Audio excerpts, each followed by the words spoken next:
வணக்கம் நேயர்களே, நான் உங்க ரெஜியா பேசுறேன். இது விக்ரமாதித்தன் கதைகள் எபிசோட் 24. மதன சுந்தரியின் கணவன். தன்னுடைய விடாமுயற்சியால் விக்ரமாதித்தன் மீண்டும் வேதாளத்தை பிடித்து கட்டி தூக்கி கொண்டு நடக்க தொடங்கினார். வேதாளம் விக்ரமாதித்தரை பார்த்து, ஆஞ்சா நெஞ்சமும் விடாமுயற்சியும் கொண்ட விக்ரமாதித்த பூபதியே, ஒரு சுவையான கதை சொல்லுகிறேன் கேள் என்று கூறிவிட்டு கதையை ஆரம்பித்தது. துர்காபுரி நாட்டை நீதிவம்சன் என்ற மன்னன் மக்கள் மதிப்புக்கும் மரியாதைக்கும் இலகானமாக நல்லாட்சி நடத்தி வந்தார். துர்காபுரியிலேயே துர்க்கை அம்மனுக்கு பெரிய அழகான ஆலயம் ஒன்று இருந்தது. அந்த ஆலயத்தை ஒட்டி துர்க்கை தீர்த்தம் என்ற ஒரு திருக்குளமும் இருந்தது. ஒவ்வொரு ஆண்டும் சுக்கிலபட்ச சதுர்த்தி அன்று மிகவும் விமர்சையாக திருவிழா நடைபெறும். அந்த திருவிழாவின் போது துர்க்கை தீர்த்தத்தில் நீராடி துர்க்கை அம்மனை வழிபட்டு யார் என்ன வரத்தை கேட்டாலும் துர்க்கை அம்மன் அவர்களுடைய விருப்பத்தை முற்றிலுமாக நிறைவேற்றுவாள் என மக்களிடத்தில் ஆழ்ந்த நம்பிக்கை இருந்தது. ஒரு தடவை துர்க்கை அம்மனுக்கு வழக்கம் போல திருவிழா நடைபெற்றது. திருவிழாவுக்கு வந்திருந்த சுந்தரதேவன் என்ற ஒரு இளைஞன் அம்மனை தரிசிப்பதற்காக சந்நிதியை நோக்கி நடந்து கொண்டிருந்தான். அப்போது அம்மனை வழிபடுவதற்காக வந்திருந்த ஒரு குடும்பத்தினரிடையே இருந்த ஒரு அழகான இளம்பெண் அவன் பார்வையில் பட்டாள். அவளுடைய கொள்ளை அழகு சுந்தரதேவனுடைய மனதை கொள்ளை கொண்டு விட்டது. அவளையே திருமணம் செய்து கொள்ள வேண்டும் என்று, இல்லையேல் உயிர் வாழ்வதிலேயே பிரயோஜனம் இல்லை என திடமான முடிவுக்கு வந்தான். பிறகு மிகவும் சாமர்த்தியமாக அந்த குடும்பத்தினரை பற்றிய முழு விவரத்தையும் விசாரித்து தெரிந்து கொண்டான். அடுத்திருந்த ஒரு நகரத்தில் வசிக்கும் கந்த பெருமாள் என்ற ஒரு வியாபாரியின் மகளே அவன் மனதை கவர்ந்த அந்த பேரழகி. அவள் பெயர் மதன சுந்தரி என்பதையும் அவன் தெரிந்து கொண்டான்.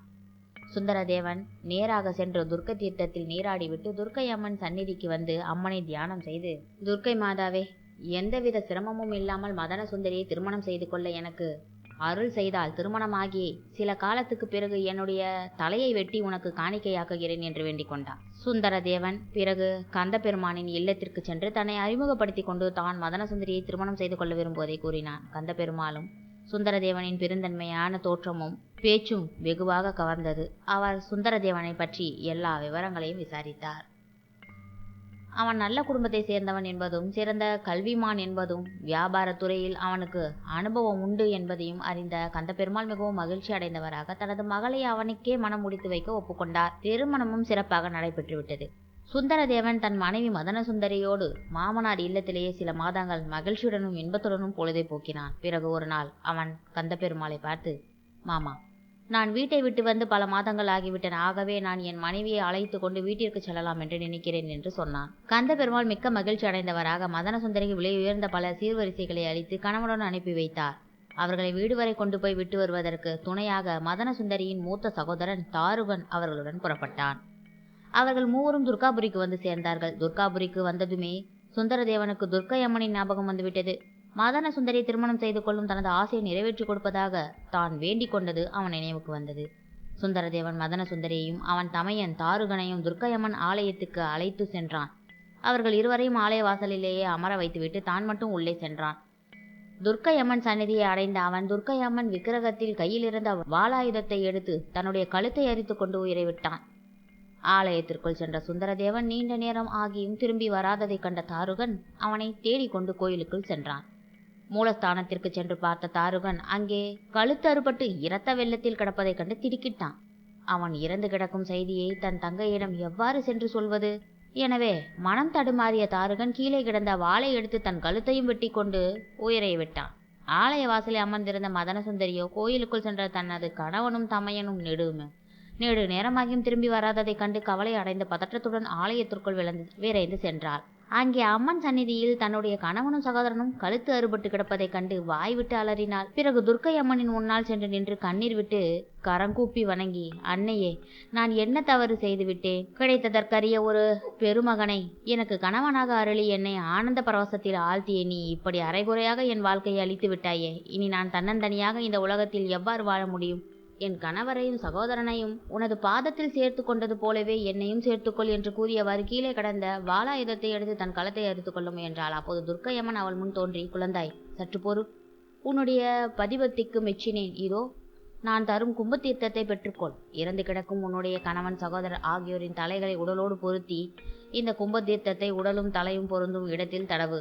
அவர்கள் உயிர் பெற்று எழுவார்கள் என்று கூறி கும்பத்தீர்த்தத்தை மதன சுந்தரியிடம் அளித்துவிட்டு மறைந்து விட்டார். மதன சுந்தரிக்கு மகிழ்ச்சி தாழ முடியவில்லை. மகிழ்ச்சியினால் ஏற்பட்ட பதற்றம் காரணமாக தலைகளையும் உடல்களையும் பொருத்தும் போது ஒரு பெரிய தவறை செய்துவிட்டார். நேயர்கள் அதை யோகித்திருப்பீர்கள் என்று நினைக்கிறேன். கணவனுடைய தலையை சகோதரன் உடலிலும் சகோதரனுடைய தலையை கணவன் உடலிலுமாக மாறி மாறி பொருத்தி கும்பத்தீர்த்தத்தை தடவி அவர்களை உயிர் பிழைக்கவும் செய்துவிட்டாள். இப்போது தாருகன் உடலில் சுந்தரதேவன் தலை அமைந்திருந்தது. சுந்தரதேவன் உடலில் தாருகனுடைய தலை பொருந்திவிட்டது. இந்த குழப்பத்தை கண்டு மதன சுந்தரி பெரும் திகைப்புக்குள்ளானாள். அந்த 2 பேரில் யாரை தன் கணவனாக ஏற்பது என்று அவளுக்கு விளங்கவில்லை.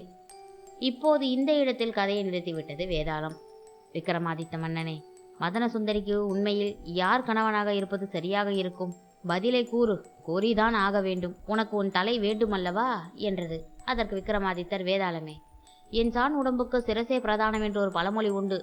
மனிதனுடைய உடம்பு இயல்பு என்பது அவனுடைய சிரசில் அமைந்திருக்கும் மூளையை பொறுத்துதான். சிரசு இல்லாமல் வெறும் உடல் செயல்படவே முடியாது. எதையும் பகுத்துணரும் ஆற்றல் தலையிலுள்ள மூளைக்கு மட்டும்தான் உள்ளது. ஆகவே சுந்தரதேவனுடைய தலை எந்த உடலில் பொருந்தி இருக்கிறதோ அந்த உடலுக்கு சொந்தமானவன் தான் மதன சுந்தரியின் கணவனாக இருக்க முடியும் என்று கூறினார்.